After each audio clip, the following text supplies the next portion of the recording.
অন্ডকোষে ব্যথা এটা কিন্তু কিডনির পাথরের জন্য হতে পারে। কিডনির পাথর ঠিক নয়, কিডনির নলের শেষ প্রান্তে যদি পাথর থাকে, যদি এইরকম কোনো ব্যথা হয় যে তলপেটের ব্যথা কিন্তু গড়িয়ে চলে যাচ্ছে পুরুষাঙ্গের দিকে, অন্ডকোষের দিকে অথবা জঙ্ঘার বা থায়ের ভেতরের দিকে, তাহলে বুঝতে হবে তার কিডনির নলের শেষ প্রান্তে একটি পাথর আছে।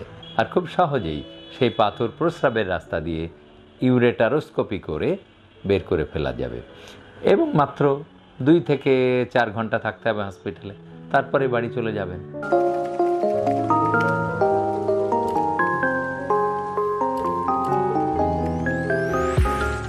অন্ডকোষে ব্যথা বা পেইন ইন জেনিটালিয়া এটা কিন্তু কিডনির পাথরের জন্য হতে পারে। কিডনির পাথর ঠিক নয়, কিডনির নলের শেষ প্রান্তে যদি পাথর থাকে, লোয়ার ইউরেটারিক স্টোন, আমরা এর আগে বলেছি খুব ডেফিনিট বা সুনির্দিষ্ট একটা উপসর্গ বা লক্ষণ। কিডনির নল এইভাবে নেমে এসে যখন তলপেট দিয়ে পেশাবের থলির মধ্যে ঢোকে, সেই ঢোকার আগ মুহূর্তে খুব সরু জায়গা থাকে, সেখানেই বেশিরভাগ পাথর আটকে যায়।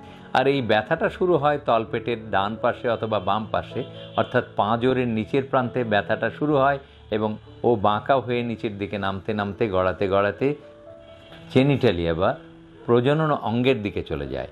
মেয়েদের মানে যোনিপথের দিকে, ছেলেদের অন্ডকোষ অথবা পুরুষাঙ্গের দিকে। অনেক সময় পায়ের মাঝামাঝি ভেতরের দিকের অংশ, যেটাকে আমরা বলি ডাক্তারি ভাষায় মেডিয়াল আসপেক্ট অফ থাই, এই জঙ্ঘার ভেতরের অংশেও এই ব্যথাটা চলে যেতে পারে। যদি এইরকম কোনো ব্যথা হয় যে তলপেটের ব্যথা কিন্তু গড়িয়ে চলে যাচ্ছে পুরুষাঙ্গের দিকে, অন্ডকোষের দিকে অথবা জঙ্ঘার বা থায়ের ভেতরের দিকে, তাহলে বুঝতে হবে তার কিডনির নলের শেষ প্রান্তে একটি পাথর আছে। কেমন? তখন একটি প্রস্রাব পরীক্ষা করলেই ধরা পড়ে যাবে। প্রস্রাব পরীক্ষা করলেই দেখা যাবে যে প্রস্রাবের মধ্যে লোহিত কণা বা লাল কণাগুলি আছে বা মানে আরবিসি, প্রেজেন্স অফ আরবিসি, এটা দেখা যাবে। তো এই প্রেজেন্স অফ আরবিসি বা লোহিত কণিকা যদি থাকে প্রস্রাবের স্রোতে, তাহলে বুঝতে হবে যে আপনার এই মধ্যে একটা পাথর আছে। তো তখন সিটি স্ক্যান অথবা এক্স রে কেউবি অথবা আলট্রাসোনোগ্রাম যেটাই করুন না কেন, পাথর ধরা পড়ে যাবে।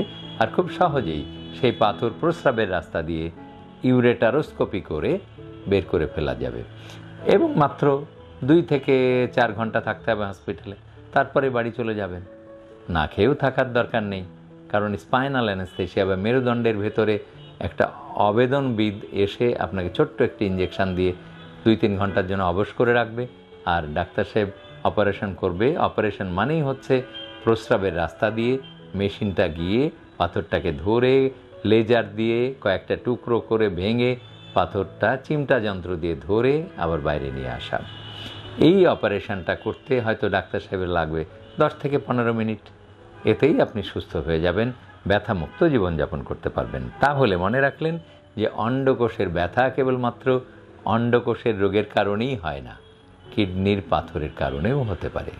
নিয়মিত স্বাস্থ্য বিষয়ক পরামর্শ পেতে আমাদের চ্যানেলটি সাবস্ক্রাইব করুন এবং বেশি বেশি লাইক ও শেয়ারের মাধ্যমে সবাইকে আমাদের সাথে সংযুক্ত হওয়ার সুযোগ করে দিন।